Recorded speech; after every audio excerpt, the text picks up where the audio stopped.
जालना शहरामध्ये जर तुम्हाला पाणीपुरी खायची असेल तर नक्कीच जालना शहरातील फुल बाजार येथे जवळ असलेल्या कपडा बाजारामध्ये जुनी पोशाखची जी दुकानं होती त्याच्यासमोर नक्की या आणि आनंद लवाळे यांची ही पाणीपुरी खा. जुनी पोशाख म्हणजे आज तिथं राशी ही कॉस्मेटिकची दुकान आहे.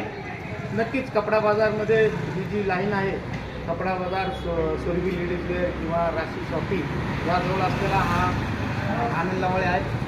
जालना शहरामध्ये अतिशय उत्कृष्ट आणि चांगल्या चविष्टचं पाणीपुरीचं पाणी या भैयाकडं आहे आणि तुम्ही कधी पण येता तर याच्याकडे गर्दीच असते. आज मी व्हिडिओ काढायला तर तुम्हाला एक प्लेट फ्री आहे.